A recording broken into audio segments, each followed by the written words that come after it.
विधानसभा में सदन चल रहा है और आज सरकार अनुपूरक बजट पेश करने वाली है, लेकिन जो विपक्ष है उसने आज भी प्रदर्शन किया है और अब जो सदन है वो स्थगित कर दिया गया है। मेरे साथ आराधना मिश्रा मोना जी हैं। मैम, अनुपूरक बजट पेश करने वाली है सरकार, लेकिन सरकार कह रही है कि विपक्ष जो है चाहता ही नहीं है कि जनता के हितों में कुछ किया जाए। सरकार ने मुख्य बजट पेश किया था, जब मूल बजट में उन्होंने ऐतिहासिक बजट कह के एक लहीम सहीम बजट प्रस्तुत किया। पर सच्चाई ये है, और ये हम नहीं कह रहे, कैग की रिपोर्ट कह रही है कि मात्र 19% सरकार अभी तक मूल बजट का खर्च कर पाई है। तो जब आपकी नीति नहीं है, आपकी नीयत नहीं है पैसा खर्च करने की, केवल आपको अपनी पीठ थपथपाना है, आपको सुर्खियां बटोरना है, तो आप सप्लीमेंट्री बजट क्यों लेकर आए? क्या आवश्यकता है? जब आप पैसा आप खर्च नहीं कर पा रहे हैं, सप्लीमेंट्री बजट लाने की कोई आवश्यकता नहीं है। बहरहाल सप्लीमेंट्री बजट ले होगा, उस पर ज़रूर हम लोग चर्चा करेंगे। पर एक बात स्पष्ट है, और इस भारतीय जनता पार्टी की सरकार का ट्रैक रिकॉर्ड आप देख लीजिए। पहले भी ये बड़े से बड़े बजट लेकर के आए, सप्लीमेंट्री बजट एक एक नहीं दो दो लेकर के आए एक वित्तीय वर्ष में, और पैसा नहीं खर्च कर पाए। कई विभाग ऐसे थे जहाँ पे साल के आखिरी तक में भी 30 से 40% ही पैसा खर्च हो पाया। तो आपके पास जब कोई रोड मैप नहीं है, आपके पास नियत नहीं है, इच्छा शक्ति नहीं है जनता तक उन योजनाओं का लाभ पहुंचाने की, तो आप बजट का आकार बड़ा करके खाली इस प्रदेश का भला नहीं कर सकते जब तक उस जनता को उसका लाभ नहीं। और ये पैसा जनता का पैसा है, ये उसके भले के लिए, उन योजनाओं के लिए जो आप वादा करते हैं और एक उम्मीद जागती है जनता में, उसको पूरा करना सरकार का धर्म है। तो ना आपके पास इच्छा शक्ति है, ना नीति है और ना नियत है। नहीं लगता मैम कि 2027 का चुनाव को किया अगले साल होना है, करीब में है। ऐसे लगता है कि क्या आपको लगता है कि सरकार का ये चुनावी बजट?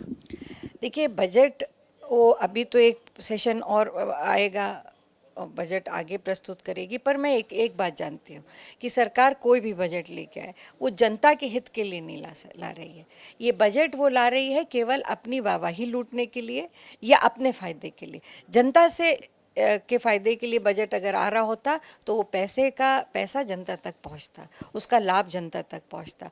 जो वायदे किए थे इन्होंने, 5 साल पूरे होने को आ रहे हैं, जो इन्होंने अपने मैनिफेस्टो में वादे किए थे वो तक नहीं पूरे कर पाए, और बड़े से बड़े आकार का बजट लेकर के आते हैं। तो मैं ये दुखद है, और जनता के साथ वादा खिलाफी। और 2027 में आप देखिएगा कि ये जो झूठ है, और ख़ासकर जिस तरह का छल इन्होंने सनातन धर्म के लोगों के साथ किया है, राम भक्तों के साथ किया है, चढ़ावा चोरी की है, चोरी नहीं मैं तो कहूँगी डकैती डाली, संगठित अपराध था ये, उस पर भारतीय जनता पार्टी को इस प्रदेश की जनता माफ़ नहीं करेगी। आपको क्या लगता है कि सरकार आखिर जो है अयोध्या में राम मंदिर ट्रस्ट में हुई चोरी के मामले को लेकर क्यों चर्चा नहीं चाहती, जबकि विपक्ष आप लोग हमेशा आवाज़ भी उठा रहे हैं कि इस पर चर्चा होनी चाहिए, बात होनी चाहिए, क्योंकि ये पूरा देश नहीं विश्व से जुड़ा मामला है। आज नियम 311 में स्पष्ट रूप से कांग्रेस पार्टी ने नोटिस दी कि आप चंदा चोरी के विषय पे चर्चा कराइए, हम चर्चा चाहते हैं। समाजवादी पार्टी ने भी नोटिस दी है। हमारी मांग सिर्फ इतनी है कि जब चंदा चोरी का एक आरोप लगा, और आरोप ही नहीं लगा, जब ज़मीन खरीदी गई, उसमें 2 करोड़ की ज़मीन 15 मिनट बाद 18 करोड़ में बेची गई, ट्रस्ट ने खरीदी। इस तरह के ज़मीन को लेकर के कई गंभीर आरोप लगे उस वक्त जब अतिग्रहण हो रहा था ज़मीन का ट्रस्ट मंदिर के लिए। सरकार उस वक्त मौन थी, तब भी हमने सवाल उठाए। फिर मंदिर के निर्माण को लेकर के अभी हाल ही में ट्रस्ट से जुड़े एक पूर्व कर्मचारी ने बहुत बड़ा खुलासा किया कि उसमें भी बहुत बड़ा गमन हुआ।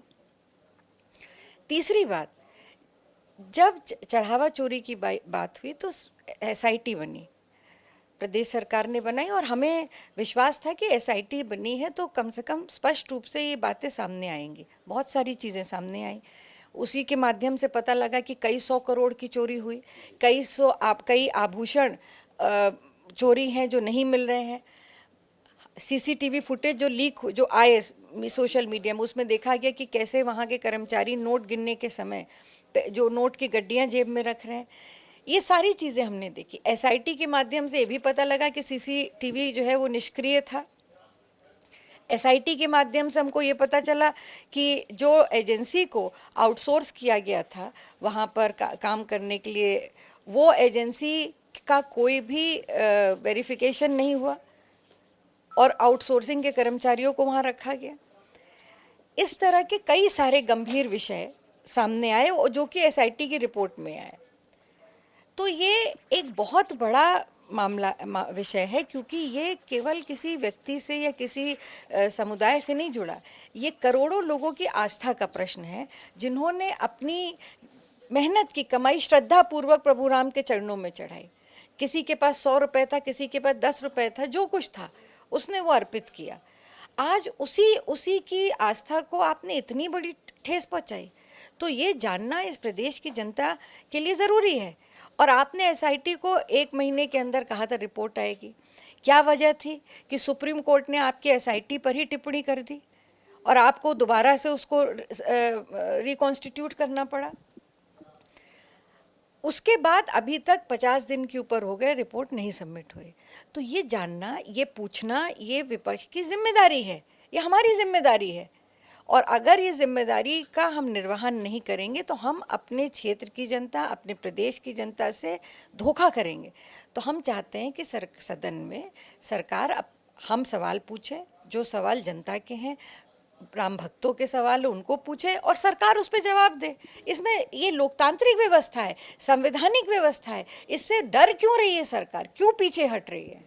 मैम, कैबिनेट बैठक भी बुलाई गई, कई प्रस्ताव हैं, 21 से अधिक ऐसे प्रस्ताव हैं जिसपे मंथन किया गया, कई प्रस्ताव पास भी किए गए, ये जानकारी मिली।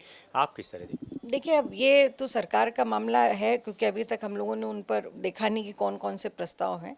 तो ये तो विषय सरकार का है, जब कोई विषय आएगा, ऐसी कोई चीज़ होगी, ज़रूर उस पर अपना मत रखेंगे। मैम, उत्तर प्रदेश के डिप्टी सीएम केशव प्रसाद मौर्य बोल रहे हैं कि सिर्फ उत्तर प्रदेश ही नहीं, जहाँ जहाँ पे मदरसे हैं, जिन जिन स्टेट में हैं, उनका ये मानना है कि मदरसे जो है वो आतंकवाद की फैक्ट्री है। देखिए, किसी भी संवैधानिक पद पे बैठे जिम्मेदार व्यक्ति को इस तरह का बयान नहीं देना चाहिए जिससे किसी की भावनाएं आहत हों, खासकर जब वो किसी धर्म या समुदाय या शैक्षिक संस्था से जुड़ा हुआ विषय हो।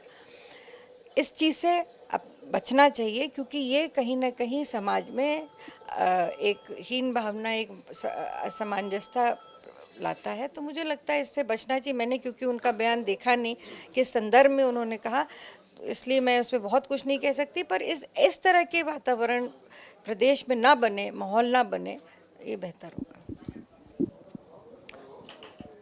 कैमरा एस के वर्मा साथ अनूप कुमार, भारत समाचार, लखनऊ।